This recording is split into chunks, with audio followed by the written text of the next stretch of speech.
Welcome back to Orchid House. It's Olivier in Fort Lauderdale. Happy New Year. It's 2023. Time continues to fly by, unfortunately.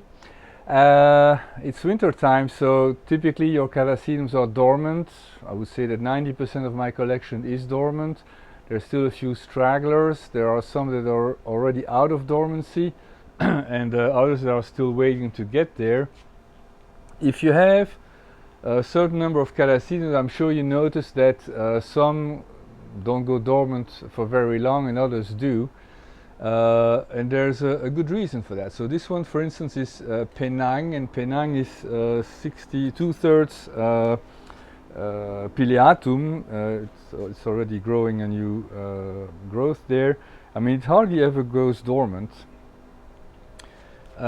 My two pileatums here hardly ever go dormant either. They already, not only are they fully grown, but they already are getting ready to bloom. There's a spike coming there, and then this one as well as a spike coming here. It's January, so it's not normal.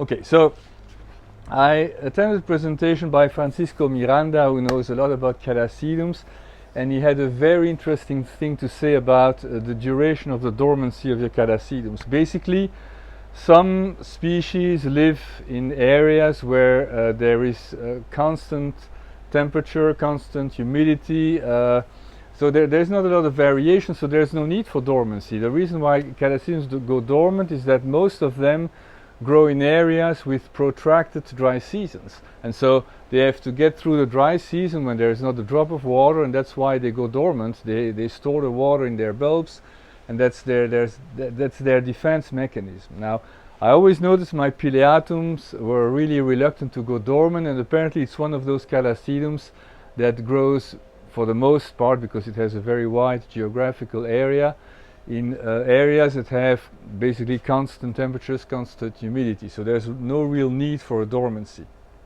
Now, so if you have hybrids, I mean, most of your hybrids should go dormant between 1 and 2 months. That's what I've noticed, but obviously there's different species in the background. Now, other species, I mean, in general, it's more like 2 months of dormancy, like Expansum, Schmittianum and others. And then you have those who have a very long dormancy because they live in areas that have a very dry and very long dry season, and that's the miniatures Denticulatum, Tigrinum. You also have Vinaceum and Spizii, which are very late bloomers. They typically bloom now in January, and mine stay dormant 4 to 5 months, and I guess that's the reason. So I thought it was a very interesting piece of information that I wanted to share with you today. And again, I mean, if you have hybrids, well, you have to go and dig into the background of your hybrid. If you have a lot of pileatum in the background, and there's a lot of pileatum in many hybrids, this is going to shorten the dormancy. If you have like a Dentigrianum, which is a cross between Denticulatum and Tigrinum, that one is going to have a long dormancy, and mine, for instance, stays dormant for 3 months because both parents live in very dry areas. So that's a little bit of a background, what you can expect in terms of duration of dormancy, because they are not all equal under the sun. Some are really lazy and others are really eager to keep on growing. And before I let you go, it's the end of the season, so there's hardly anything blooming at this point, but I have that beautiful Cycnoides jumbo puff. It's leafless, but it's blooming. I love it. There's a video dedicated to it, by the way, from a year or 2 ago. Terrific sweet fragrance.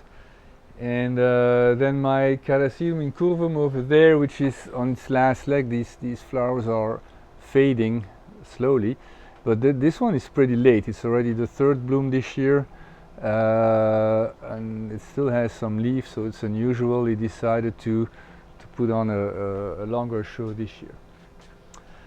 Thank you very much. Again, Happy New Year for 2023, and we'll see you next time. Bye-bye.